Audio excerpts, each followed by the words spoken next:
que es amplísima. Entonces, arquitecto, urbanista, investigador, consultor, docente universitario, vicepresidente del Tribunal de Honor del Colegio de Arquitectos de Guatemala, miembro de la Federación Iberoamericana de Urbanistas, de la Asociación de Planificadores Urbano-Territoriales, Creamos Guate, y de ADESCA, parte del Comité Científico del Consejo de la Arquitectura Verde en Guatemala, investigador asociado del CISU, voluntario en Inclusión Down 502, gerente de consultores principal de la firma Sintaxis Consultores, coordinador y facilitador de procesos de participación para el desarrollo de diagnósticos comunitarios, construcción de líneas de base estratégicas, perdón.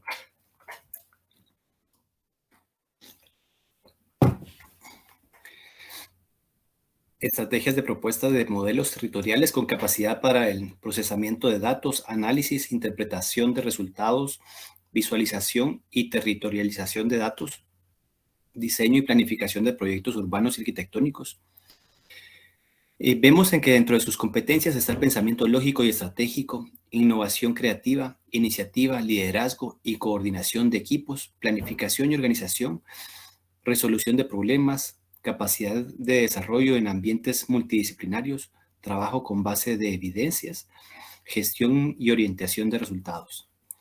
Dentro de sus palmares educacional de educación está la licenciatura en arquitectura con magna cum laude de la Universidad Rafael Landívar, especialista en planeamiento y desarrollo urbanístico, Universidad de Navarra, maestría en gestión patrimonio cultural, Universidad de San Carlos.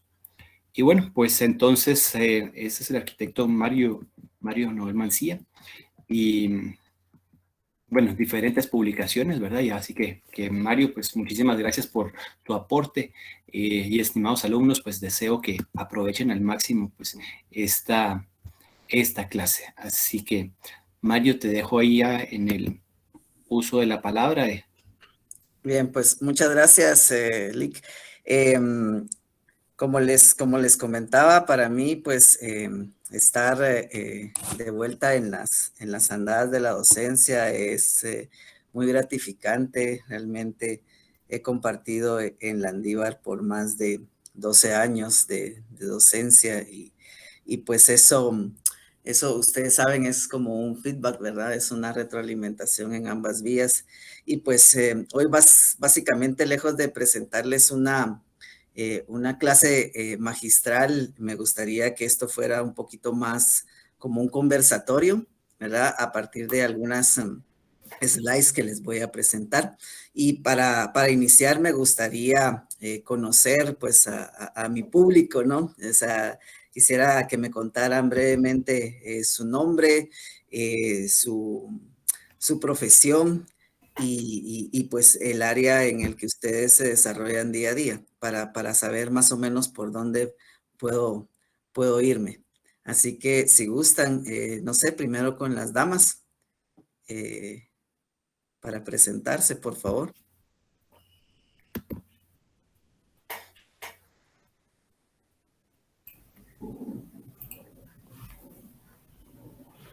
Gracias, arquitecto, mucho gusto. Mi nombre es Patricia Zipac. Gracias por compartir este tiempo con nosotros. Pues gracias a Dios, junto con mis compañeros, acabamos de culminar nuestra carrera en el PROA en arquitectura. Yo trabajo en el área de aire acondicionado, remodelaciones. En eso trabajo, en eso apoyo. Constantemente pues estoy en actualizaciones, ¿verdad? Por el tipo de trabajo que desarrollo. Y pues será un gusto pues aprender de ustedes. Muchas gracias. Gracias, Patricia. Compañeras. Muy buenos días a todos, muy buenos días, arquitecto. Mi nombre es Valesca Solórzano, también soy arquitecta y me dedico al tema municipal. Actualmente pues laboro en una municipalidad en el tema de licencias de construcción. Y pues es un gusto tener a personas pues muy preparadas como usted, ¿verdad? Y agradezco esta oportunidad. ¿En qué municipalidad trabaja? En la de Villa Canales. Ah, ok, perfecto. A ver, ¿quién más? Hola, buenos días a todos. Un Buenos gusto, días. arquitecto. Mi nombre es Susan Velázquez, soy de Petén y soy maestra de profesión y actualmente pues tengo un negocio, una papelería y variedades. Pues hoy me encuentro aquí también. Y gracias también por el tiempo de tomarse estos minutos para darnos todos sus conocimientos. Gracias. Mucho gusto, Alex.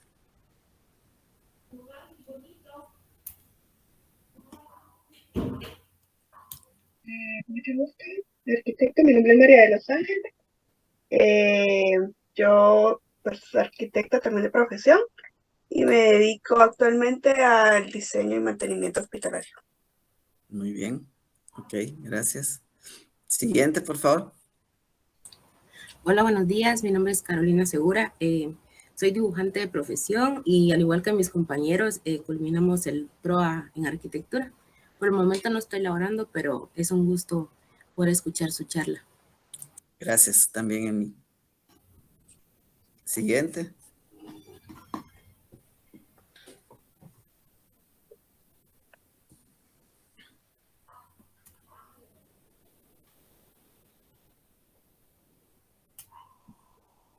A ver, los jóvenes.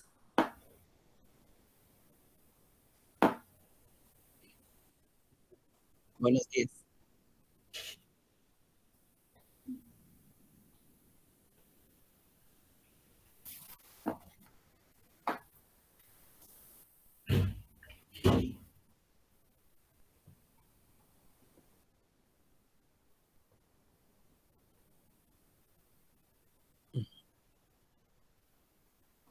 Ok, perfecto. Gracias, igual. A ver, ¿quién más falta? Buenos días, mucho gusto. Mi nombre es Óscar Hernández, arquitecto. Trabajo para una firma como director de diseño. La firma se llama Danta Arquitectura. Mucho gusto. Danta. Mucho gusto, Óscar. A ver, ¿quién nos falta? Buenos días, mucho gusto. Mi nombre es Pablo Márquez, un arquitecto de aquí para el área de Petén. Actualmente pues, estoy laborando para una empresa que se llama DISARC, Diseño Gráfico y Construcción, dedicados en el desarrollo de presentaciones 3D, elaboración de planos, presupuestos, supervisión y todo lo que tenga que ver en relación de arquitectura. Ok, perfecto. Gracias, Pablo. No sé si falta alguien más. ¿O estamos ya completos? Podemos continuar. Ok, perfecto. Bueno, pues déjenme decirles que sí me siento como un poco como pez en el agua, porque me puedo identificar con cada uno de ustedes en diferentes puntos. Desde Susan, que comentaba que se encuentra ahí trabajando en una librería. Yo mucho tiempo fui prácticamente un negocio familiar de ese tipo, pues soy arquitecto, me gradué de bachiller en dibujo de construcción. Entonces, al final es como una mezcla y qué bueno, pues saberlo, ¿verdad?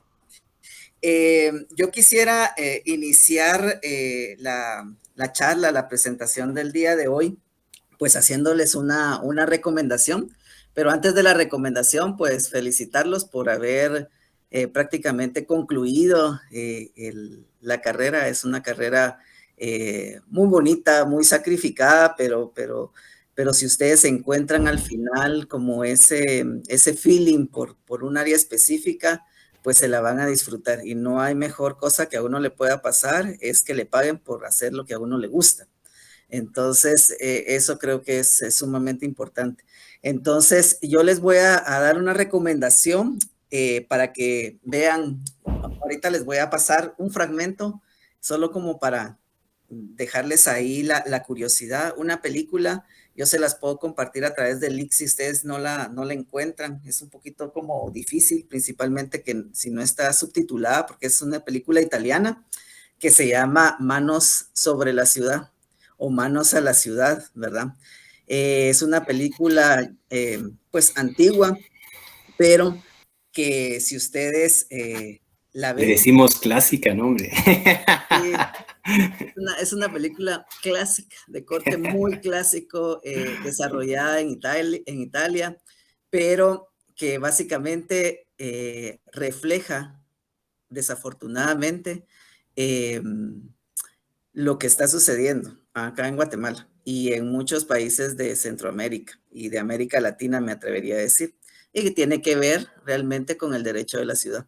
Entonces, yo voy a ver si puedo presentarles este fragmento. Es 2 minutos para poder después iniciar con la presentación. Entonces, déjenme ver si la tecnología no me falla para podérselas compartir y vamos a ver ahorita. Déjenme ver. Aquí y luego. Vamos a ver si pueden escuchar el volumen. De todos modos, si no, aparecen los subtítulos abajo en español, que eso es más que todo lo que a mí me interesaría que ustedes pudieran ver. Me cuentan, por favor, si ya ven la pantalla. Es una pantalla en negro prácticamente. Y ahorita sí, vamos correcto. A ver si le puedo dar play a esta situación.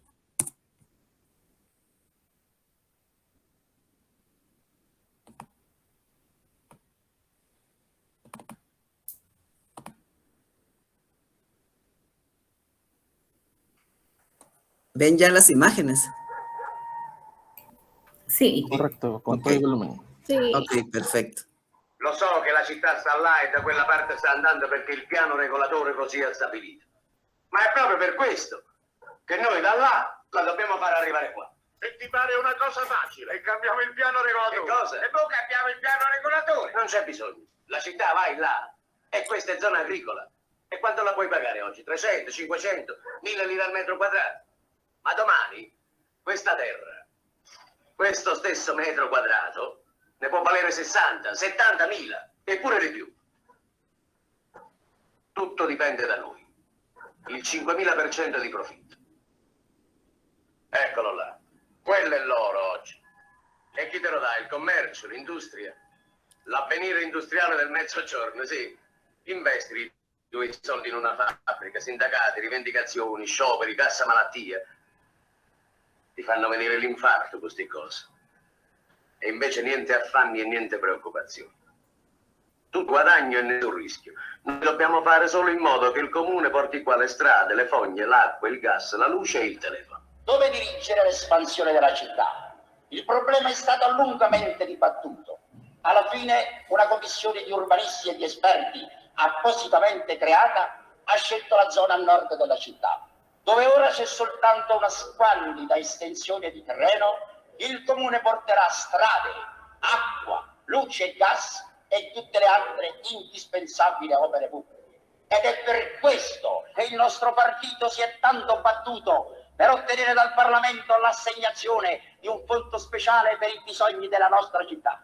Con questo progetto di espansione, noi e la Giunta Comunale al completo ci presentiamo alle imminenti elezioni davanti ai nostri concittadini sicuri che anche questa volta essi non vorranno negarci quella fiducia che da anni ci ha permesso di presentarci in Consiglio Comunale con la maggioranza assoluta. Anche voi del governo, che avete sempre manifestato nei vostri programmi una grande sollecitudine per la rinascita del Sud, siete interessati a questo piano. L'aiuto che chiediamo al governo attraverso l'autorevole appoggio di vostra eccellenza non è solo finanziario, ma anche morale e soprattutto urgente. E se questo appoggio, come non dubitiamo, verrà, noi non spendiremo la nostra generosa indole di meridionali per restituire sul piano della collaborazione politica quanto ci è stato dato dal governo.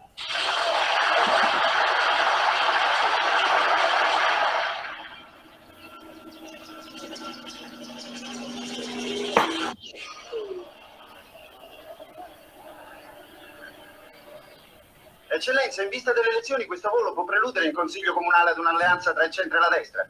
Beh, non corriamo troppo. Anzi, in questo caso non voliamo troppo. Questo è semplicemente quello che vedete. Il ministro, in previsione della concessione dei fondi, ha voluto personalmente, per conto del governo, rendersi conto di come questi fondi verranno impiegati. Quanti miliardi? 300 miliardi.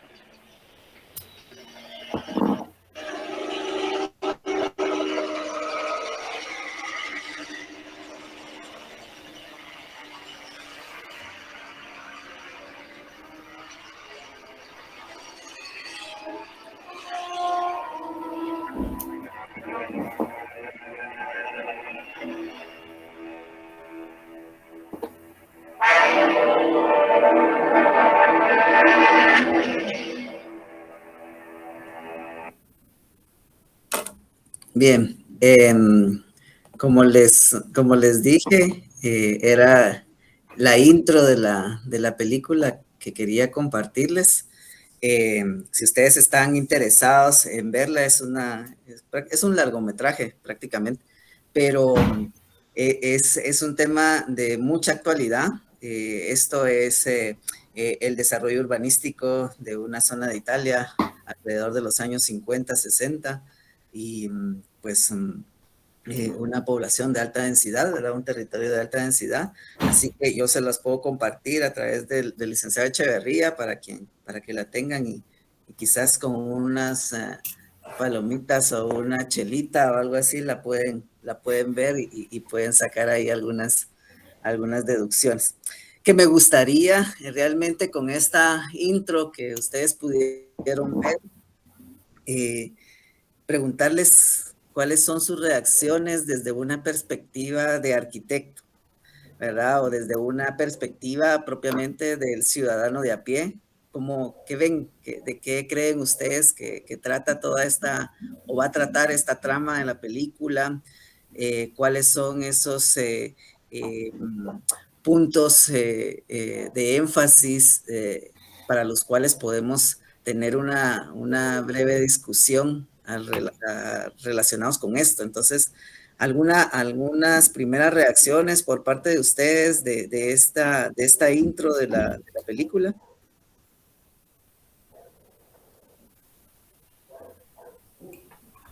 Hola, Arqui, mucho gusto, le habla Patricia. Dos detalles que me llamaban a mí la atención fue cuando hablaba del precio del metro cuadrado, de lo que costaba, ¿verdad?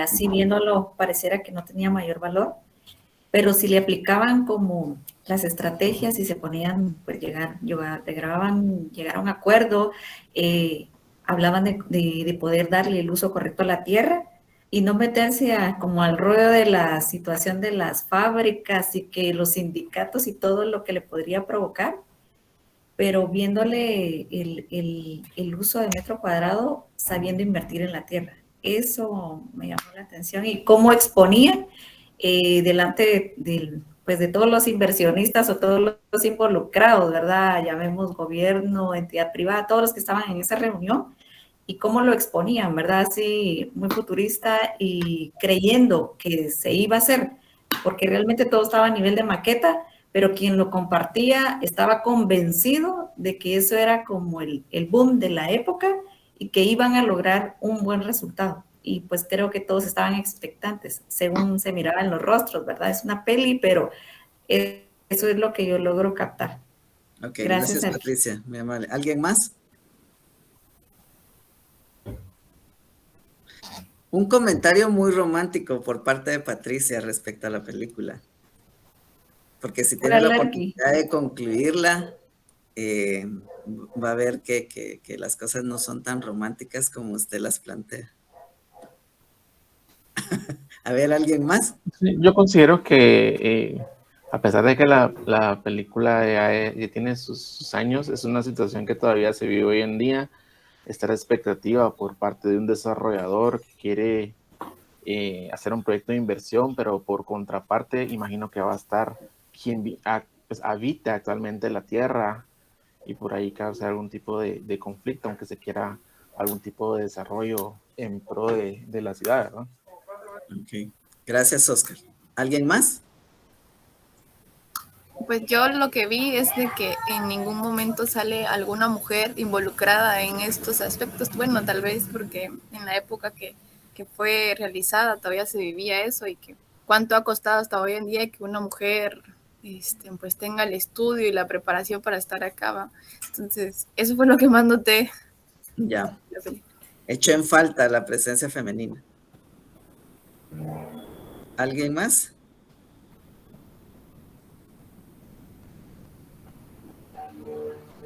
Yo podría decir que se marcó bastante el interés político, que siempre eso es lo que va detrás de estos proyectos.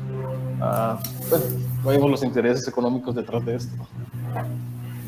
Y te puedo decir, Paul, que ahora en día ya eso de que los intereses políticos detrás ya casi que no se da, los intereses políticos van por delante. Es un nivel de descaro total que ya no estamos tan exentos de eso. ¿Alguien más? Bueno, si no, miren, voy a presentarles las diapositivas. No son muchas, son muy pocas, y quizás en el ínterin de que yo les vaya presentando las diapositivas, siéntanse por favor en la libertad de interrumpirme, y si ustedes consideran que hay algún nexo o algún vínculo entre algo que pudieron captar en la película y lo que yo les estoy presentando, por favor también hagan sus comentarios, ¿verdad? Se trata de esto, como les dije al inicio, no es una clase magistral, tampoco quiero que sea un monólogo, ¿verdad? En el que yo hable, sino que también pues ustedes puedan participar para hacer pues más entretenida esta charla, ¿verdad? Entonces les voy a presentar las diapositivas que les traje. A ver, déjenme ver. Sí. No sé si logran ver ya la pantalla. Así es. Voy a apagar mi cámara para que nos centremos más fácilmente en la presentación. Y entonces, por favor, como les digo, en cualquier momento siéntanse en la libertad de hablar. No voy a ver si levantan la manita porque tengo la pantalla completa, entonces me pueden interrumpir interviniendo con voz, ¿verdad? Entonces, pues la carátula de la presentación, como ustedes pueden ver, es una imagen que capturé de la película, en donde está el grupo de, pues, desarrolladores, ¿verdad? O interesados en el desarrollo urbanístico de esta zona. Y pues trataré, hago la aclaración, yo no soy especialista en derecho urbano, ¿verdad?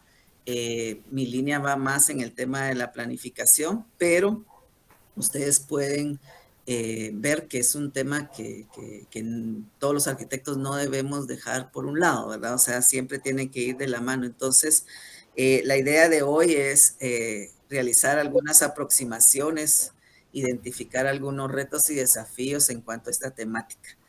Entonces, a partir de eso, déjenme ver, ahí estamos. Bueno, como lo que se trata es de hacer algunas aproximaciones en temas conceptuales, ¿verdad? Me voy a tomar el tiempo para poder hacer esta primera aproximación sobre el derecho a la ciudad. Y pues el derecho a la ciudad es el derecho que toda persona tiene a crear ciudades. Cuando llamamos crear ciudades es porque se siente parte de esa ciudad, ¿verdad? Como individuo. Solo, perdón, Mario, nos quedamos en la presentación. Tenemos en imagen la anterior. La presentación número 1. Permítanme. Entonces, tal vez... Ahí estamos, ya. Ahí tenemos... Ahora sí. Pasamos en la 3. Va. Voy a ver si le voy a dar presentación completa. Bueno, entonces, derecho a la ciudad, pues es ese derecho que toda la persona tiene de vivir, de sentirse parte de la ciudad, ¿verdad? De experimentar, de tener esos roles, esas responsabilidades, esas atribuciones como ciudadano, como persona inherente al espacio físico, a la infraestructura, ¿verdad? Y pues aquí lo importante, por ejemplo, lo que afirma David Harvey es que no es simplemente el derecho a lo que ya está construido en la ciudad, sino que realmente al derecho de transformar eso que ya existe, que quizás en algún momento funcionó, que quizás no funcionó y debe de readaptarse, debe de redensificarse, debe de reorganizarse en su espacio territorial, en su composición social, inclusive en sus aspectos socioeconómicos, ambientales, etcétera, etcétera. Entonces, no solamente es el tema de vivir la ciudad como ya existe, sino el derecho a la ciudad también implica esos cambios que van a transformar ese modus vivendi del ciudadano. Lefebvre, por aparte, apunta que el derecho a la ciudad es restaurar el sentido de ciudad, instaurar la posibilidad del buen vivir para todos y hacer de la ciudad el escenario de encuentro.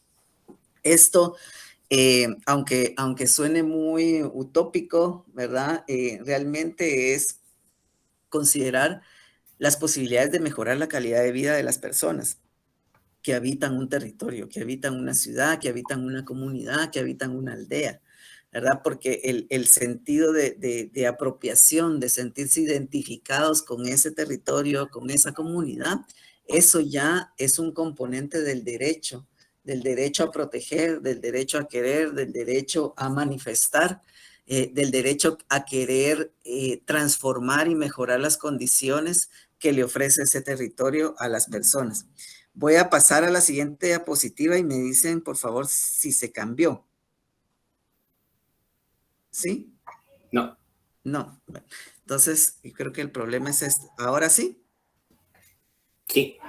Derecho urbanístico. Bueno, entonces, con el tema del derecho urbanístico, pues es el conjunto de normas reguladoras, ¿verdad? De los procesos que tienen que ver con la planificación y el ordenamiento territorial, tanto en su transformación física a través de los desarrollos urbanísticos, ¿verdad? Del tema de urbanización, de la construcción de la edificación, hasta la regulación de esas políticas públicas que van a ser consistentes y que le van a dar todo el andamiaje jurídico, por decirlo de alguna forma, a poder ordenar ese territorio, establecer cuáles son las reglas del juego en ese territorio, porque no somos un país neoliberal, ¿verdad? En donde el desarrollo territorial o el desarrollo económico lo impone la demanda, la ley de oferta y demanda. O sea, eso es para otras líneas.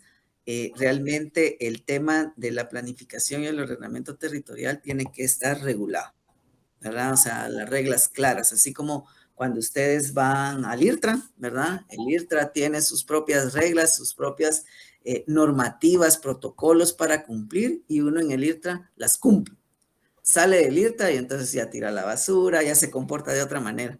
Entonces somos una sociedad como muy flexible, por llamarlo de una manera, pero que realmente debemos de acoplarnos a ciertas normas, ¿verdad? Que puedan definir realmente qué es lo que debemos y qué es lo que no debemos hacer. En ese sentido, el urbanismo como ciencia, como arte o técnica de construir ciudades o comunidades, genera un denso y complejo conjunto de relaciones que deben ser reguladas por normas jurídicas, ¿verdad? En la película veíamos que hacían mención al plan regulador. El plan regulador es venir y decir que es como la columna vertebral en la planificación de un territorio, ¿verdad? Y que establece las directrices o las estrategias clave sobre las cuales un territorio puede llegar a ser sostenible, puede llegar a ser equitativo, puede llegar a ser competitivo. Entonces, debe de existir esa columna vertebral para... Yo en algunas ocasiones les he dicho a un par de alcaldes, mire, alcalde, lo que pasa es que en el municipio se sufre de proyectitis, ¿verdad? Porque hacen proyectos aislados, pero no hay una columna vertebral, no hay una estrategia territorial que diga, este proyecto se está haciendo porque se desprende, es una acción muy vinculante a esa estrategia, a esa visión de territorio, ¿verdad? Que no sea cortoplacista, sino sea mediano y largo plazo. Entonces, en ese sentido, aquí hay una dicotomía, ¿verdad? Hay una relación entre que el derecho urbanístico se nutre del urbanismo y al mismo tiempo lo formaliza jurídicamente. O sea, es como decir, no basta diseñar un plan maestro bonito, funcional, etcétera, etcétera, si ese documento técnico, digamos, mapa bonito de imagen urbana, no se le dan los dientes, ¿verdad? Y los dientes lo constituye esa norma jurídica, esa reglamentación que de alguna manera le va a decir, mire señor, si usted no cumple lo que está establecido en el reglamento, pues estas son las consecuencias, ¿verdad? O no le autorizamos, o tiene ciertas multas, o tiene algunas situaciones. Entonces hay que dar no solo la rigidez de la norma, ¿verdad? Sino que también hay que partir de incentivos, ¿verdad? Porque no se trata únicamente de dar más o más o más, sino que también se trata de mostrarle la zanahoria, ¿verdad? Mire, si usted hace bien las cosas, pues entonces podemos trabajar de esta manera. Solo, perdón. ¿Sí? A ver, por favor, alumnos, es importante que tomen nota, ¿verdad? Porque conceptos como derecho urbanístico, el derecho a la ciudad o pues, y también el derecho inmobiliario pueden ser, pues ya saben que la próxima semana tenemos nuestro examen final y pueden ser temas de evaluación, ¿verdad? Esto quiere decir pregunta de examen. Muy bien. Ok, bueno, dentro de las características del derecho urbanístico, pues un poco lo que les comentaba en la diapositiva anterior, ¿verdad? Regula el proceso del desarrollo urbano, ¿verdad? Y la ordenación del suelo en cualquier territorio, ¿verdad? O sea, puede partir desde un territorio que no tiene un desarrollo como tal, ¿verdad? O sea, puede ser un suelo rural que se quiere convertir a un suelo urbano, entonces debe regular ese proceso de transformación. Por ejemplo, ¿quién no? Bueno, para los que son de acá, de Guatemala y han tenido oportunidad o por las noticias, se enteraron del liberamiento de Chimaltenango. Bueno, el liberamiento de Chimaltenango es prácticamente un bypass vial, ¿verdad? Que lo que hizo fue, pues, acortar de alguna manera el distanciamiento en tiempo para pasar por Chimaltenango. Con todos los artificios que eso representó en cuanto a la calidad de la obra, etcétera, etcétera. Lo traigo a mención. ¿Por qué? Porque antes las personas mayores decían que donde pasa la carretera va a haber desarrollo, ¿verdad? Y en efecto no están equivocadas. Ustedes pasan hoy día por el liberamiento de Chimaltenango y realmente la dinámica de la ocupación del uso del suelo ya es distinta. Ya hay muchas ventas de carácter informal porque pues me imagino que no están registradas ante la SAT, etcétera, etcétera, porque su construcción es bastante formal, ¿verdad? Entonces ya están haciendo uso y ocupación del territorio. Un territorio que en su momento no tuvo ninguna característica de establecer cuál era ese tipo de regulación de ese uso del suelo, qué iba a pasar cuando se habilitara la carretera, ¿verdad? Y se pusiera en funcionamiento, qué iba a pasar con todas esas fincas, todas esas parcelas que están en el lado de la carretera, ¿verdad? Y ustedes ahora pueden ver que hay anuncios de se vende este terreno. Este terreno, aunque tenga características rurales, la carretera le dio un nivel de plusvalía bastante alto. Le regaló plusvalía a esos terrenos rurales, ¿verdad? Entonces, realmente, como no hay un instrumento técnico jurídico que establezca qué usos son los compatibles y los permitidos en ese tramo, pues ustedes verán en poco tiempo esa dinámica de ocupación y uso del suelo va a ser nuevamente como que se hubiera trasladado todos los negocios que están en la carretera antigua de Chimaltenango hacia esa nueva carretera. Y no va a haber una norma que les diga lo contrario. Entonces se van a empezar quizás a dar desalojos, ¿verdad? Porque es invasión a la propiedad privada, etcétera, etcétera. Entonces, sí es importante que tengan presente eso, ¿verdad? Una de las características fundamentales es la regulación. La otra característica es que debe ser un derecho urbanístico dinámico, ¿verdad? ¿Por qué? Porque el propio fenómeno del desarrollo urbano es dinámico, no es estático. Entonces, no debe ser una norma rígida, ¿verdad? Sino debe ser una norma que permita cierta flexibilidad, ¿verdad? Que garantice, claro está, que todo va en función del bien común. Y ahí traigo otra colación. Desafortunadamente, el tema de nuestra Constitución es el tema de la propiedad privada es sacrosanta, ¿verdad? O sea, casi que mencionar propiedad privada hay que primero persignarse antes de hacerlo, ¿verdad? ¿Por qué? Porque nuestra propia Constitución establece eso como un derecho fundamental, ¿verdad? Pero acá realmente el desarrollo urbanístico vela por el derecho o por el tema de la propiedad colectiva, ¿verdad? Por el derecho de las personas, no el derecho a la propiedad privada. Entonces, dinámico es la segunda de las características, ¿verdad? ¿Por qué? Porque está en constante cambio y evolución. Luego, debe ser técnico, ¿verdad? Ya que formaliza jurídicamente esos principios y esas técnicas derivados del urbanismo. ¿Y por qué es importante esta característica? Para evitar arbitrariedades, ¿verdad? La persona que trabaja en la municipalidad no me dejará mentir que si no se tienen criterios y parámetros técnicos con los cuales se puedan evaluar diversos procesos como el tema del otorgamiento de licencias de construcción, es por eso que tenemos un sistema muy arbitrario, ¿verdad? Que hoy se me antojó entregarle una licencia de construcción al cliente A. Ah, porque yo lo conozco y sí, presentó sus planitos y ahí está, ahí va. Pero quizás al cliente B se la niego porque no aplico o no existen esos mismos criterios que yo les pueda aplicar. Entonces, es importante el que sea un instrumento técnico. ¿Por qué? Porque de la práctica técnica se traslada a un lenguaje jurídico, ¿verdad? En donde ya la persona especialista en derecho urbanístico le da ya ese tinte de abogado, ¿verdad? A la norma, a la directriz técnica para convertirse en una norma. Es coercitivo en virtud de que la infracción de la norma jurídica urbanística ocasiona la aplicación de sanciones y responsabilidades. O sea, la norma no es un documento que, ay, qué bonito, ya tenemos el instrumento técnico y tenemos el reglamento, y bueno, guardémoslo, ¿ah? Y sino que realmente hay que aplicarlo y hay que aplicarla con objetividad basado en la norma.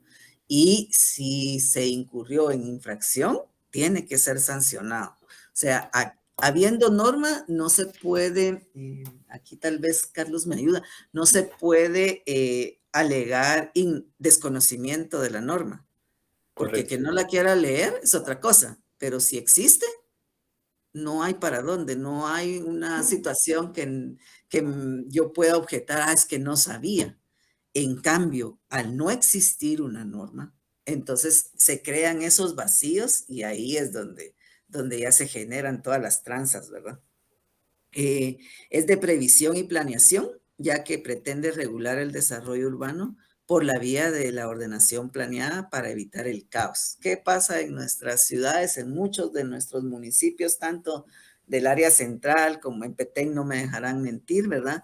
Pero ya ese caos urbano que empieza quizás con el tema de vialidades, que después se traslada con el tema de la economía informal, de las construcciones no autorizadas, etcétera, etcétera, de la invasión del patrimonio natural, por ejemplo. O sea, nos volamos un montón de bosques. ¿Por qué? Porque no existen esas directrices técnicas, ni mucho menos regulatorias que lo puedan establecer. En cuanto al derecho inmobiliario, pues regula principalmente las transacciones inmobiliarias, ¿verdad? De los bienes. Nacimiento, adquisición, modificación, transmisión, extinción de los derechos de propiedad, sus desmembraciones, gravámenes. O sea, esto está ligado íntimamente al objeto inmobiliario como tal, ¿verdad? Los terrenos, las edificaciones, ¿verdad? Que tiene que ver con los temas de los derechos reales de propiedad, los limitados de dominio. Entonces, aquí sí, como ustedes pueden ver, ya hemos abordado 3 tipos de derecho y que están íntimamente relacionados con las escalas, ¿verdad? Vimos el primero, que era el derecho a la ciudad, derecho a la comunidad, derecho a esa, tal vez volviéndome un poco papista, ¿verdad? El derecho a la casa común, como diría Laudato Si, ¿verdad? Es casa común, es donde habitamos, el derecho a la ciudad. Luego viene ya una escala menor, ¿verdad? Que es el derecho urbanístico que aplica a un determinado territorio, ¿verdad? Y que establece las normas del juego para poder hacer o practicar ese desarrollo urbano. Y luego está el derecho inmobiliario, que es una escala mucho más particular, que tiene que ver con esos derechos reales de propiedad. No sé si hasta el momento tienen alguna duda, algún comentario. No, por el momento no. Ok. Aquí. Bueno, esta. Bueno, ¿cuál es el estado de la cuestión, verdad? ¿Cuál es nuestro estado del arte acá en Guatemala respecto al tema normativo, al tema de cuáles, qué normativas o qué instrumentos jurídicos existen que de alguna manera guardan relación con estos temas? Está pues la Carta Magna, ¿verdad? Nuestra Constitución de Guatemala, la Ley Preliminar de Urbanismo, aún vigente. Imagínense ustedes que desde 1956 esta ley no ha tenido actualización. Entonces, ahí ya hay una debilidad, ¿verdad? La Ley de Parcelamientos Urbanos de 1961, Ley de Vivienda y Asentamientos Humanos del 96, la Ley del Patrimonio Cultural de la Nación, que es un decreto, ¿verdad? 2697, también vigente. La Ley de Expropiación, el acuerdo gubernativo que es una declaratoria de sectores de alto riesgo de las cuencas de Amatitlán, Villalobos y Michatoya, el Código Municipal, códigos de construcción o ¿cómo se llama? Reglamentos de construcción, ¿verdad? ¿Cuántos de los 344 municipios del país creen ustedes que cuentan con un reglamento de construcción vigente? Pregunta.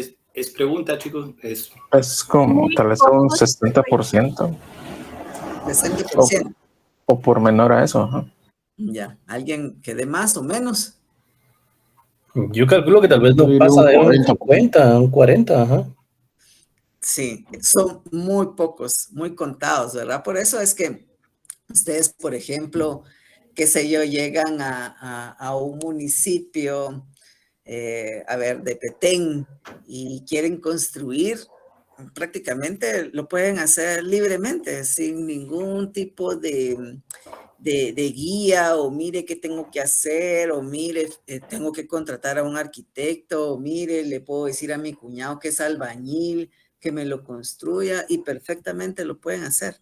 O sea, aquí no, desafortunadamente para un profesional colegiado, para un arquitecto, el chance de la construcción privada es bastante limitado, ¿verdad? Y no con esto los estoy decepcionando, sino que al contrario, ¿verdad? O sea, es el hecho de inclusive de la competencia desleal que puede existir dentro de los mismos profesionales, o de que no hay realmente una cultura de construcción responsable, ¿verdad? Una construcción con una responsabilidad civil que es lo que el arquitecto, pues, que tiene licencia para poder ejercer su profesión, tiene esa responsabilidad, ¿verdad? O sea, si la casa tiene algún desperfecto, se le cae algo así, va a parar al bote, ¿verdad? Entonces, pero no le pasa lo mismo a un maestro de obra, o no le pasa lo mismo a un albañil, ¿verdad? O sea, se le rajó la pared o se le cayó tal cosa, ay, sí, vos vas a saber qué sería, ¿va? Pero no hay ninguna responsabilidad civil. La responsabilidad civil inicia realmente cuando el municipio o el territorio donde se va a construir tiene establecidas esos criterios, esos parámetros en donde dice, mire, los planos tienen que venir firmados y señados por profesional competente, ingeniero civil o arquitecto. Ya desde ese punto ya existe en el territorio, bueno, aquí no me van a dejar construir, no me van a autorizar o me van a multar si yo no cumplo con eso. Luego está la Ley de Alianzas para el Desarrollo de Infraestructura Económica, de ANADI, la Política Nacional para la Reducción de Desastres, la Ley de Cambio Climático y Mitigación de Gases de Efecto Invernadero. Y bueno, habrán muchas más, ¿verdad? Aquí algunas de las más importantes y que guardan relación y que ustedes realmente como arquitectos y si al final se van a inclinar por el tema, por cualquier tema que ustedes vayan a especializarse, es importante que ustedes no conciban que la arquitectura es una cosa y el urbanismo es otra. Si bien es cierto, son ciencias o técnicas distintas, las dos son complementarias. O sea, yo no puedo venir y decir que mi cliente me está contratando para construirle unos locales comerciales o me está contratando para construirle su casa o me va a contratar para construirle un colegito si yo tengo una vista no perimetral. Con no perimetral me refiero a que, bueno, a mí me interesa a ver cuáles son las colindancias de mi terreno, estos son mis límites, este es mi polígono, y entonces yo tengo que diseñar lo que el cliente me está solicitando dentro de ese polígono. Y es así, es cierto, pero ustedes deben de tener una perspectiva mucho más amplia. ¿Por qué? Porque ese objeto arquitectónico que ustedes van a diseñar y que posteriormente se va a construir, va a tener un impacto y una incidencia directa en su entorno inmediato. Y ese entorno inmediato lo constituye ya una visión urbanística. Ya tiene que existir, bueno, el carro va a entrar por aquí, me va a generar cola. O sea, ver cómo ese objeto arquitectónico con el que ustedes están amarrando un negocio, un proyecto, va a impactar de forma negativa o positiva en el entorno. ¿Y qué puedo yo hacer desde mi trinchera, que es del diseñador, del arquitecto, del proyectista, del constructor? ¿Cómo puedo hacer para mitigar o reducir esos impactos negativos que ese objeto arquitectónico pueda hacer en el entorno, ¿verdad? Entonces, sí es una cosa si bien es cierto, ustedes van a tener o les van a pagar por diseñar o por construir dentro de los límites de la propiedad privada, acuérdense que ese objeto arquitectónico va a impactar en el entorno. Y acá les pongo un ejemplo. Acá en Guatemala, las grandes superficies comerciales, si ustedes conocen Oakland Mall, por ejemplo, o Boulevard, o el centro comercial Los Próceres, en el Boulevard Los Próceres, han sido desarrollos arquitectónicos, ¿verdad?, que han tenido un impacto muy importante en la vialidad del entorno, que ha hecho la Municipalidad de Guatemala desde hace ya bastante tiempo. Para poder otorgar la licencia de construcción a estas grandes desarrolladoras, la municipalidad en su momento les ha pedido un estudio de impacto vial. Cómo los vehículos, sus clientes que van a frecuentar esa superficie comercial, va a generar un impacto positivo o negativo en las vialidades del entorno. Y entonces, resultado de esos diagnósticos de vialidad y de impacto vial, la municipalidad ha condicionado las licencias, el otorgamiento de las licencias de construcción, y les ha dicho, miren señores, con mucho gusto nosotros les concedemos la licencia de construcción después de haber cumplido pues con el POD, con una serie de situaciones, pero su estudio de impacto vial señala realmente de que se debe de hacer una intervención para reducir o mitigar realmente esos impactos. Y es ahí donde se han logrado, o ha logrado la Municipalidad de Guatemala, realizar esos pasos a desnivel, muy próximos a los centros comerciales, porque ha sido una inversión de capital mixto, una inversión de carácter municipal, porque es una vía pública, y una inversión de carácter privado proveniente de las propias desarrolladoras. Entonces, son las normas de juego. Cada municipio tiene su propia autonomía, tiene su propia forma de establecer qué es lo que quiere y cómo lo quiere regularizar en su territorio, ¿verdad? Bueno, de ahí otra de las situaciones es los planes de ordenamiento territorial y sus reglamentos, los ROT, ¿verdad? Las iniciativas de la Ley Marco de Ordenamiento Territorial de la Nación, que esto quedó desafortunadamente, creo que en primera o en segunda lectura en el Congreso y de ahí ya no pasó.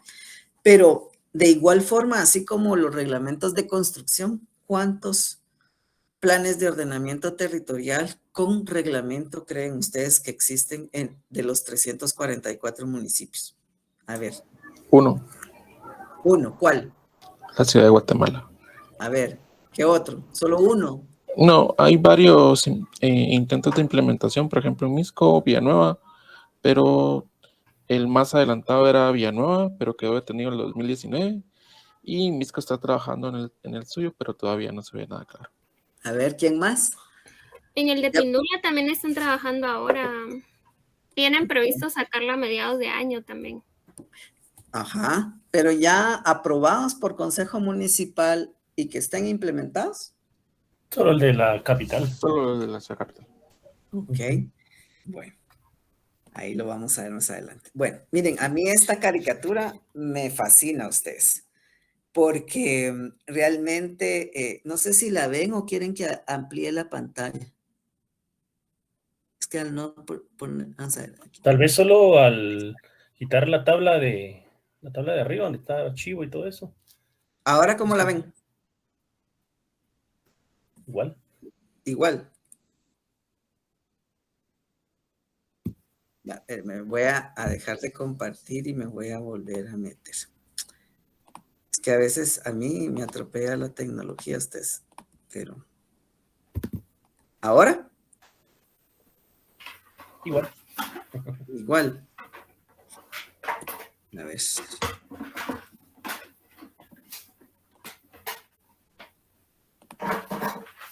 ¿Ahora? Igual. Más pequeño.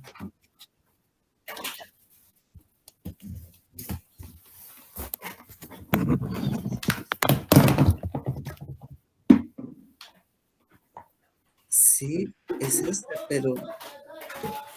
Sí, cuando le hace ahí, siempre se queda anclado a la pantalla anterior. Ahí tendría que regresar al modo de presentación y ponerle, duplicar la pantalla. Entonces ahí va a reflejar lo que está en su pantalla. Pues vamos a ver. De donde dice compartir. Sí, pero tengo que tener abierta la presentación. Exacto, el modo presentación. Y ahora, esta.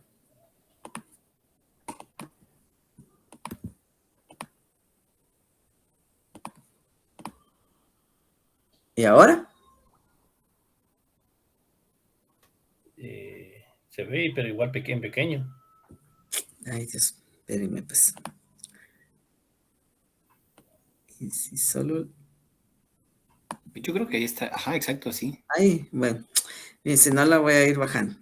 Les decía que a mí esta caricatura me gusta muchísimo porque básicamente refleja cómo los intereses de los diferentes actores territoriales salen, ¿verdad? Ahí sí que les salen los demonios internos de cada uno al momento de poder disponer de ese territorio, ¿verdad?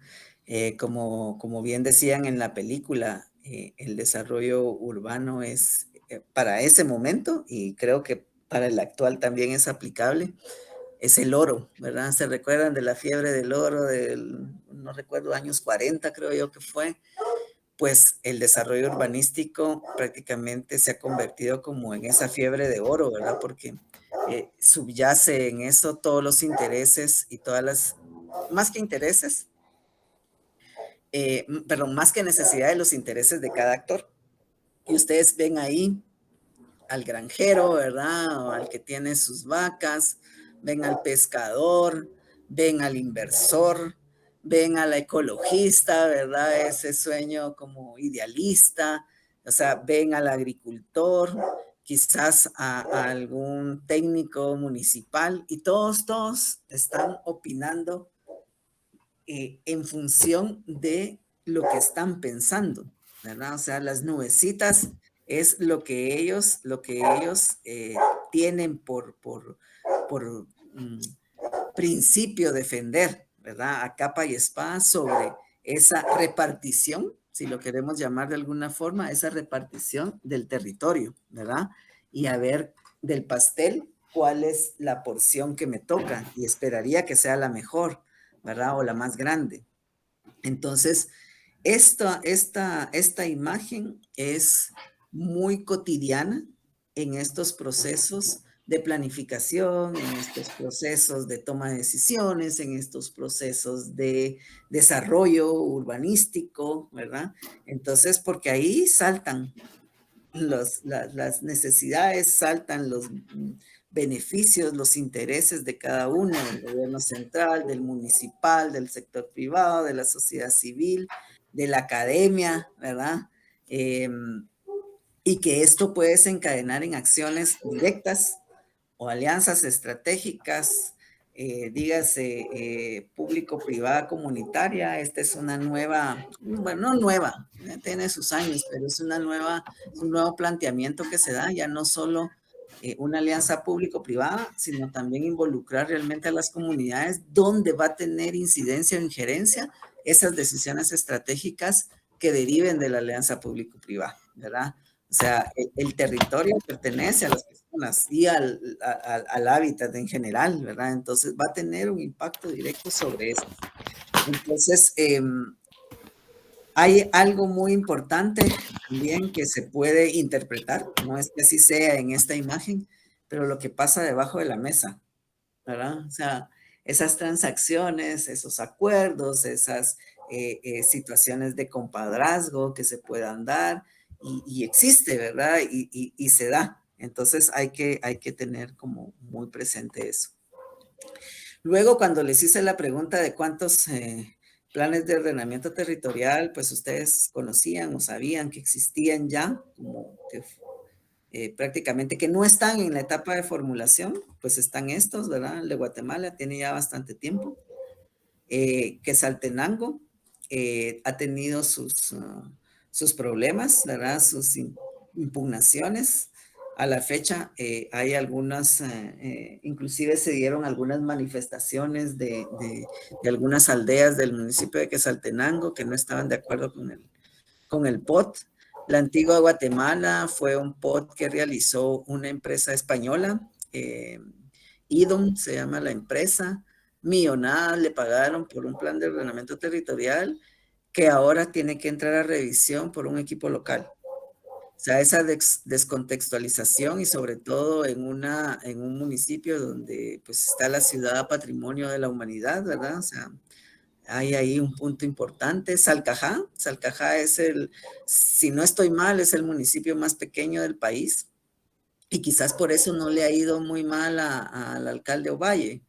Él es psicólogo, no sé si ustedes lo sabían. Él no tiene una formación técnica, ¿verdad? Sin embargo, el POT de Salcajá ha sido un POT que puede decirse ejemplar en cuanto a su ejecución, no tanto a su formulación, sino que lo importante es no tener documentos POT muy bonitos, ¿verdad? Y a la puchica, y aquí se mandaron, sino que realmente llevarlo a la práctica. Y él en una conferencia decía, yo soy el alcalde con mucho más demandas en el Ministerio Público. porque la gente no ha terminado de entender que realmente ellos tienen que regirse ante la norma urbanística. Y entonces él decía, ¿verdad?, que muchas veces se habla de que hay que tener voluntad para hacer las cosas, y él decía, voluntad política para hacer las cosas, y él decía que no era así, sino que lo que había que tener era voluntad, era tener voluntad para hacer bien las cosas, ¿verdad? Porque él también comentaba que una de sus herramientas con las cuales él ha librado y ha salido pues hasta el momento sin que esas demandas no han procedido, es que él decía, en el momento en que el Reglamento de Ordenamiento Territorial fue publicado en el Diario de Centroamérica, en ese momento yo tenía todo el respaldo constitucional de poder aplicarlo. Y entonces ha ganado premios, ¿verdad?, por las iniciativas, quizás porque es un municipio pequeño, quizás no sea ese uno de los factores, sino que realmente el liderazgo que pueda tener este alcalde y la visión que proyecta hacia su territorio es mucho más consistente, ¿verdad?, mucho más objetiva. Y entonces, pues el de Salcajá, les puedo decir que juntamente con el POT de Guatemala, son los dos POT que han tenido un impacto positivo en su ejecución. Villanueva, tuve la oportunidad de colaborar con la firma que realizó el POT de Villanueva. Muy contentos de haberlo concluido. Lo conoció el Consejo Municipal en el periodo del alcalde anterior, y con el alcalde Javier creo que se llama, con el de ahora, pues lo anuló, ¿verdad? Entonces, creo yo que ahí hay otras situaciones de nivel político, ¿verdad?, que pueden estar en juego. Escuintla, justamente la próxima semana presentan su plan de ordenamiento territorial. Creo yo que todavía no han entrado al reglamento, pero imagínense ustedes la comparación de estos, son más de 4 municipios, pero de estos municipios respecto a la imagen que les presento a la par, ¿verdad?, que es el mapa de Guatemala, el mapa de pobreza. Y entonces ustedes pueden ver que bajo ese escenario de pobreza, cómo queda la implementación de POTs, ¿verdad? Porque al final el POT es un instrumento que regula el uso del suelo y de las actividades económicas.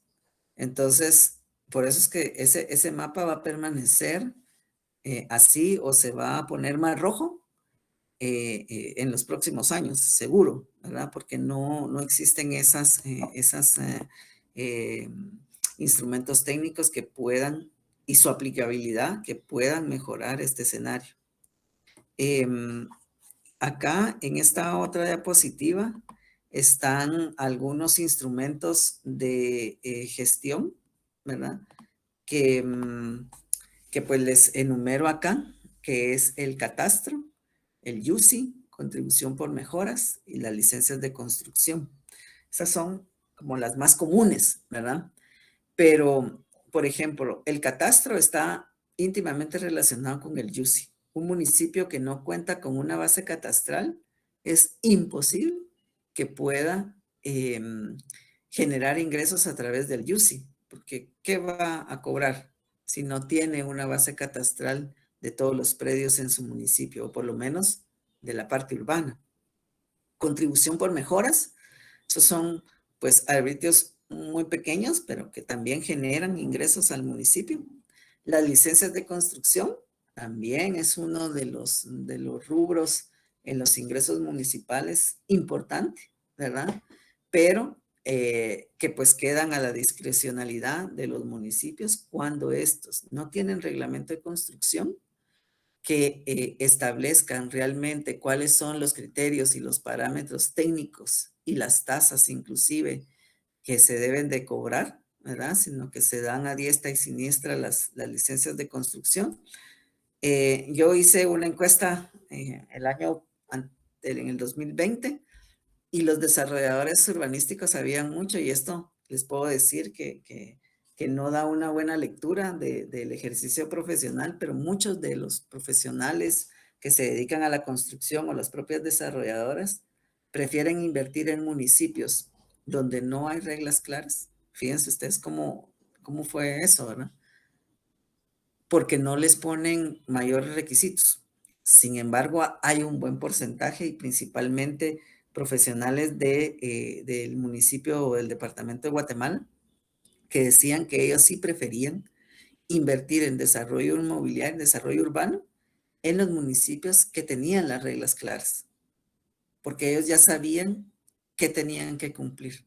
Y no era una incertidumbre de venir, bueno, y a ver si me aceptan esto, y que si yo salgo de voladizo en vez de 90 centímetros, lo extiendo a 1,50, o si me retiro, o si me subo la banqueta, o si dejo 60 centímetros de banqueta en vez de 1,20. O sea, esas arbitrariedades o esas inconsistencias, por algunos profesionales que cuidan mucho de su inversión, prefieren tener las reglas claras del juego, y otros profesionales que quizás con la intención de que salir más rápido de la construcción y que les puedan autorizar, prefieren irse a municipios en donde ni siquiera hay reglamento de construcción.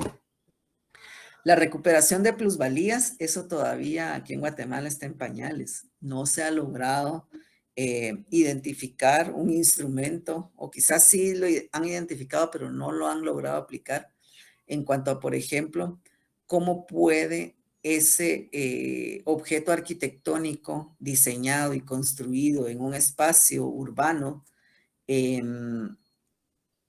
devolverle a la ciudad la plusvalía que ha ganado por los servicios que la misma ciudad le ha otorgado. Me refiero a accesos, calles pavimentadas, servicios de electricidad, de telecomunicaciones. O sea, ya cuando alguien construye en un espacio urbano o urbanizado, ese objeto arquitectónico ya ha ganado plusvalía por todos esos servicios que la ciudad le ha otorgado. Entonces, ¿cómo ese objeto arquitectónico, cuando ya esté en operación, le puede devolver parte de esa plusvalía a la ciudad? Entonces, ahí es donde eso todavía no ha logrado ser un mecanismo. La Municipalidad de Guatemala ha logrado algunos incentivos, por ejemplo, que en las plantas bajas, en el primer nivel, se dejen plantas libres. ¿Por qué? Porque genera espacio público, ¿verdad? Entonces, el edificio el edificio Reforma 10, que queda sobre la Avenida La Reforma, es uno de esos espacios que dejó planta libre, ¿verdad? Entonces, la acera se funde con el espacio privado, ¿verdad? Porque ya es propiedad privada, pero pasa desapercibido y se convierte en un espacio público. Luego, pues están los planes de usos del suelo, muy importante, ¿verdad? Establecer realmente cuál es ese potencial del territorio, esa vocación que tiene el suelo para poder desarrollarse, ¿verdad? Específicamente en municipios muy urbanizados, ¿verdad? Pero que todavía existen territorios de suelo vacante que puede desarrollarse. Bueno, los retos y desafíos, algunos que están por acá enunciados, definitivamente, pues valdría la pena a ustedes que se aprobara una ley de ordenamiento y desarrollo territorial que pues se convierta como quizás en ese elemento jurídico que va a garantizar de alguna manera el proceder del desarrollo urbanístico. Una gestión pública eficiente, eso es fundamental. Y aquí la frase del alcalde Miguel Ovalle, voluntad para hacer política. Porque al final de cuentas, el desarrollo urbanístico es una política pública. Una visión estratégica del territorio, ¿verdad?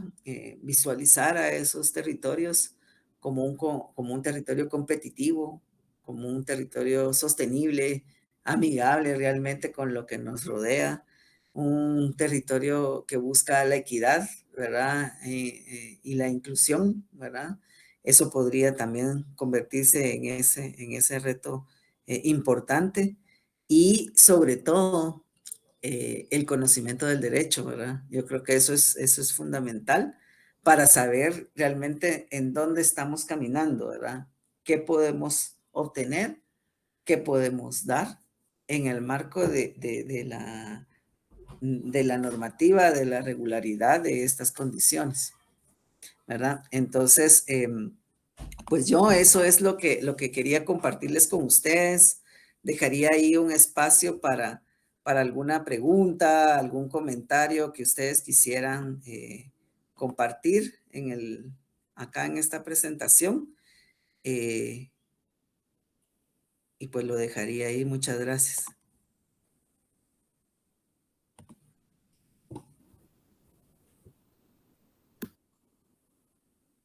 Muchas gracias por compartir. Creo que a veces nuestra visión es limitada con el tema de los spots. Creo que ya hay muchas municipalidades que están dando ya su vuelta en eso. Fue interesante saberlo. Sí, miren, con respecto a los POT, hay que diferenciar porque hay una iniciativa de SGPlan de hace un par de años que hay hasta guías para poderlos desarrollar, porque lo que hizo SGPlan como Secretaría General de Planificación a nivel nacional es que vino y unió los planes de desarrollo municipal y los planes de ordenamiento territorial. Entonces ahora hay un PDMOT, que es como un híbrido. Miren, la verdad, cada territorio tiene sus propias características, particularidades. Y si bien es cierto, el plan de ordenamiento territorial contribuye al desarrollo económico local, desafortunadamente, SGPlan en su página, si ustedes entran, dice ahí cuántos municipios a nivel país ya cuentan con esta herramienta. Pero esta herramienta no es un POT. Esta herramienta lo que hace es hacer un diagnóstico territorial, que sí es uno de las fases del POT, y establece una estrategia territorial, pero no llega a aterrizar a un plan de usos pormenorizados del suelo de ese territorio, que al final es como la médula del plan de ordenamiento territorial, ¿verdad? Venir y poner colores, ahí sí que son como las manos de Dios, ¿verdad? Como ese título de la película, Manos sobre la ciudad, porque es realmente que con un pincelazo de color rojo yo puedo venir y prácticamente anular ese potencial de ese territorio y decirle que no tiene una vocación de desarrollo urbanístico, sino que se conserve como agrícola, por ejemplo. O sea, esas decisiones fuertes, esta metodología SGPlan, como dicen los españoles, no se las juega, ¿verdad? O sea, queda así como muy por encima.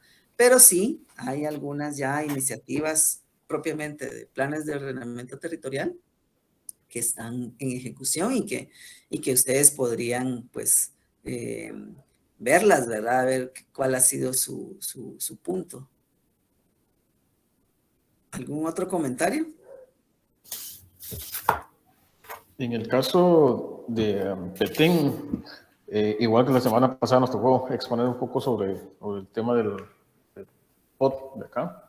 Ajá. Igual aquí pues contamos con un avance de que se encuentra en la tercera fase de la aprobación del plan de ordenamiento territorial, que hasta el momento lo ha aprobado nada más el Consejo, ¿verdad?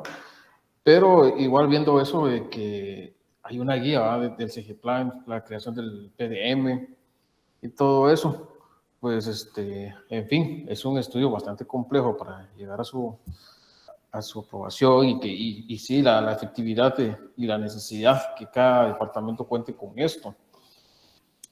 También hubo un caso de que cuando el Ministerio de Ambiente empezó a exigir a cada municipalidad que cuenten con su planta de tratamiento y que pusieron en apuros a la mayoría de las municipalidades, pues al final la planta de tratamiento, la ubicación de mismo, pues entra dentro del ordenamiento territorial. Y parte también del buen funcionamiento de la ciudad. Exacto, sí. Miren, la metodología de SG-Plan como metodología es muy buena. Yo un poco la crítica va orientada a cuál es el producto final que se logra con la implementación del PDMOT, ¿verdad? Porque el PDMOT, como les digo, no establece, o por lo menos hasta donde yo sé, no establece llegar a ese detalle pormenorizado de usos del suelo. Y por supuesto, a la formulación del ROT, que es el Reglamento de Ordenamiento Territorial, que es prácticamente el componente jurídico que le da los dientes a ese instrumento técnico, ¿verdad? Porque si solo nos quedamos con el instrumento técnico, ¿cómo lo puedo yo aplicar? ¿Qué normativa me va a amparar para decir, señores, yo estoy bajo este precepto, ¿verdad? Y usted está en incumplimiento. Entonces, si no existe eso, realmente se convierte en un instrumento didáctico, más que en un instrumento que tenga dientes, ¿verdad? Y que pueda realmente ser aplicable. ¿Alguien más? Yo quería compartir un poquito, Arqui, acerca pues, de mi experiencia que he vivido en el tema municipal, en el área de licencias de construcción. Y pues sí, he visto que a veces es un poco complejo y cuesta mucho hacerle entender a las personas que se tienen que regir. En este caso, pues nosotros no contamos con un POT, pero sí tenemos un reglamento de construcción vigente y tenemos también un mapa de uso de suelos. Entonces, sí cuesta bastante con las personas hacerles entender eso, ¿verdad? De que sí existe un reglamento, de que sí se tienen que regir por el reglamento vigente, pero pues a veces, como usted decía, ¿verdad? O sea, sí se tiene la voluntad, pero sí también se necesita mucho apoyo de las personas, ¿verdad?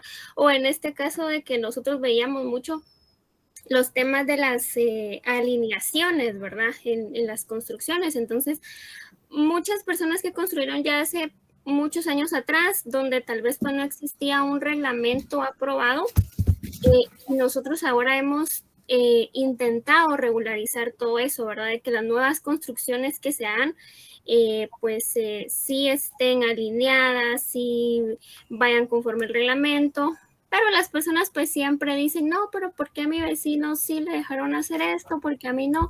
Entonces les tratamos la manera pues de explicar de que eso ya fue hace muchos años y que pues ahora lo que queremos es regularizar el municipio, pero sí cuesta bastante. En mi experiencia cuesta bastante y no solo con las personas que hacen construcciones pequeñas, sino también con los desarrolladores de proyectos grandes. De hecho, les puedo comentar de que hemos tenido hasta denuncias, hemos ido hasta la PDH y sí cuesta bastante. Sí, en efecto, es uno de los retos principales que los municipios tienen que enfrentar, pero lo tienen que hacer. Una de las estrategias que se deben de abordar es la estrategia de comunicación. O sea, tienen que comunicar realmente cuál es la norma vigente. Tal vez no es que salga publicado o que impriman el reglamento, no. O sea, hacerles ver a la población que hay un reglamento vigente, ¿verdad? De construcción que se debe apegar. Y mire, a veces entendemos por mal. Y yo les decía a los de la municipalidad de Chinautla el año pasado, miren, o sea, ustedes tienen todo el mecanismo para multar. ¿Hay incumplimientos? Ahí va la multa. ¿Hay infracciones? Ahí está la multa. O sea, el asunto es que también hay un juego de interés político, ¿verdad? Entonces, realmente ahí es donde nosotros como técnicos nos encontramos como en el jamón del sándwich, ¿verdad? Porque yo como técnico puedo aplicar la norma, pero entonces se saltan al técnico y le hablan al político. Y entonces, mira vos, que haceme la campaña, que no sé qué. Va. Entonces, mire, arquitecta Valesca, yo ya autoricé eso. Entonces, sí hay un componente ahí y son los temas de corrupción que hay. Ahora, no recuerdo el nombre exacto, pero la aprobación de esta ley de automatización, ¿cómo es que se llama, Carlos? Donde convergen todas los procesos en una... ¿Descentralización? ¿Cuál, perdón? ¿Descentralización? No, es una ley que acaba de aprobar el gobierno el año pasado, en donde las entidades de gobierno tienen que automatizar todos sus procesos para poderlos hacer transparentes, ¿verdad? Y expeditos. Entonces, por ejemplo, sé del caso de USAID, que está apoyando esa automatización de procesos de otorgamiento de licencias de construcción. ¿Por qué? Porque entonces el cliente o el interesado, dígase persona particular o desarrolladora, puede ingresar toda la papelería desde la vía electrónica, ¿verdad? Planos, etcétera, etcétera.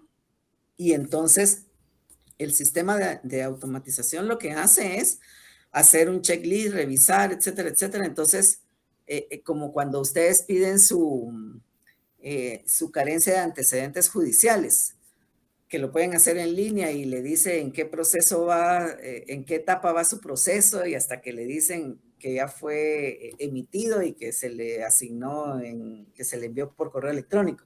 O sea, ese proceso y esa claridad es mucho de lo que los desarrolladores inmobiliarios o de los constructores abogan, ¿verdad? Porque existen tantas arbitrariedades, no saben en qué proceso, en qué etapa va su proceso de otorgamiento de licencia, si se la van a rechazar el expediente, si le faltó algo, o sea, es como una gran nebulosa, ¿verdad? En ese sentido. Entonces, ahora esta ley está para todas las instituciones de gobierno y espero yo que también la automatización se dé en los gobiernos municipales, porque eso ayudaría muchísimo.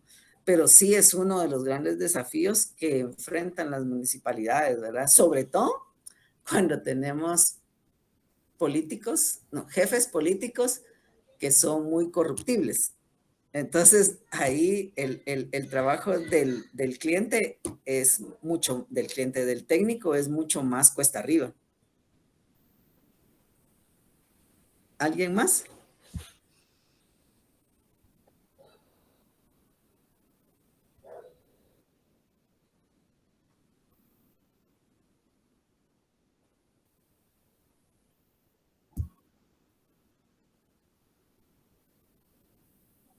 Ellos, por ejemplo, en el caso de Villanueva, fue una licitación pública que se hizo, ¿verdad? Que hicieron ellos y pues una empresa ganó la licitación e hizo el POT, ¿verdad? O sea, hizo el Plan de Ordenamiento Territorial y el reglamento para el municipio de Villanueva. No utilizó metodología SG Plan, sino que generó una metodología participativa específica para poder desarrollar los productos del POT, ¿verdad? O sea, es que las metodologías, acuérdense que la metodología de SG Plan es genérica y hay 344 municipios de diferentes tamaños en extensión territorial, de diferente cantidad de población, con diferentes características sociales, culturales, lingüísticas, etcétera, etcétera. Entonces es como una misma receta de cocina para todos. Entonces, el POT es algo muy particular del municipio o del territorio, ¿verdad? Entonces, esa es la diferencia. Una sigue una metodología estandarizada y que no concluye en un plan de usos específico del suelo y tampoco, hasta donde yo tengo entendido, genera un reglamento de ordenamiento territorial, sino se queda a nivel de estrategia territorial, que de estrategia a el plan de usos del suelo todavía hay bastante trabajo que realizar.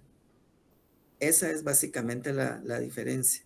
Y Salcajá hizo lo mismo, ¿verdad? O sea, Salcajá, siendo el municipio más pequeño, dijo, no me voy a ir por CGPlan. A CGPlan lo invitó como un actor en el proceso de elaboración del POT, pero pues a CGPlan no le cayó bien que no usara su guía, pues, pero pues ahí sí que la visión del alcalde y de su equipo, ¿verdad? Para poderlo realizar de otra forma.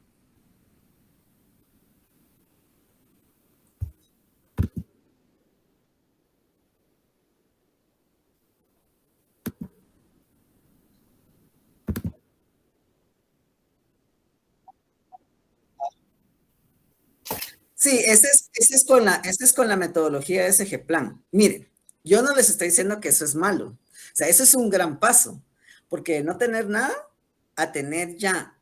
Esto le puedo decir que puede ser desde mi perspectiva, ¿verdad? Y eso es discutible con cualquier otra persona que sea especialista en este tema. Es un avance significativo, pero no concluyente, ¿verdad? Porque ustedes no me dejarán mentir, pero ustedes no van a hacer reglamento. ¿Por qué? Porque el documento PDMOT, o sea, todavía no le da los suficientes insumos a un especialista en derecho urbanístico para poder traducir la norma técnica a una norma jurídica,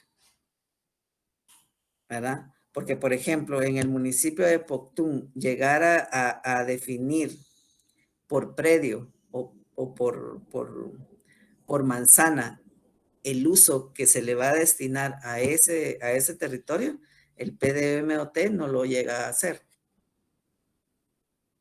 Entonces, el abogado, el abogado no va a definir el sector de la manzana, no sé qué, es un uso específico residencial con una densidad hasta tanto, no sé qué. O sea, eso, a esa especificidad o a ese nivel de detalle, el PDMOT no llega.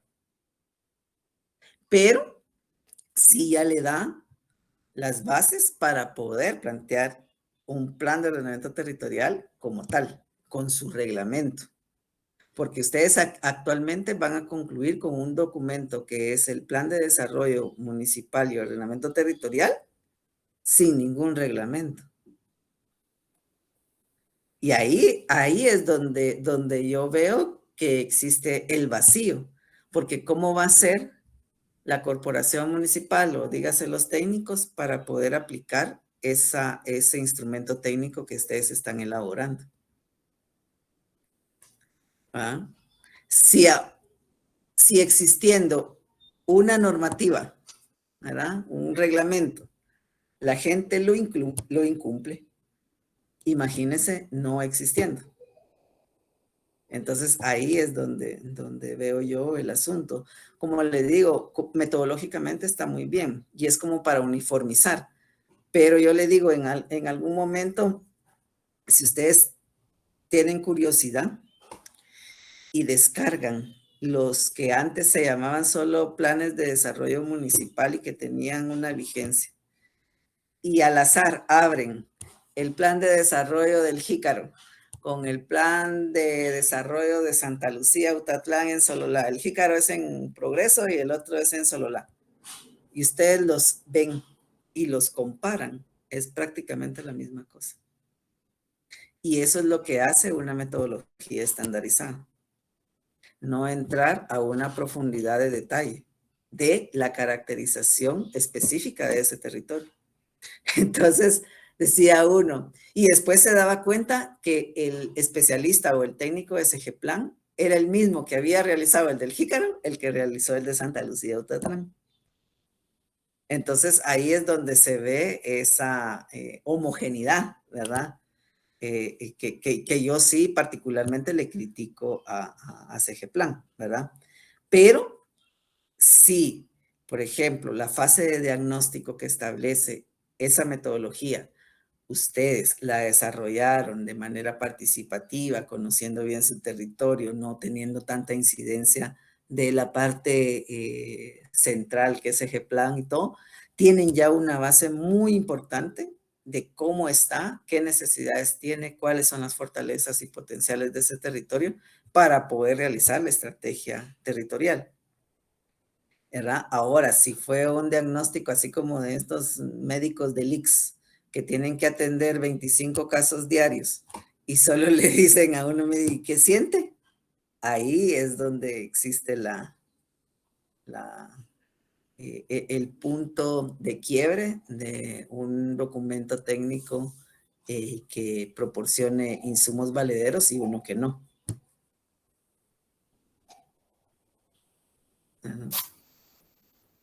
Bueno, ¿Alguien Bueno, más? excelente. No, Estamos. muchísimas gracias. Sí, Mari. Bueno, no sé pues, si alguien tiene alguna pregunta en específica o adicional. No, damos por concluida entonces la perfecto. presentación. Pues muchas gracias, Lick, por la invitación. Cualquier cosa, ahí tienen mi correo. Es un gusto. Nuevamente felicitaciones por unirse al gremio. Y pues les deseo muchos éxitos. Cualquier cosa, pues a las órdenes, y espero que no los haya aburrido tanto.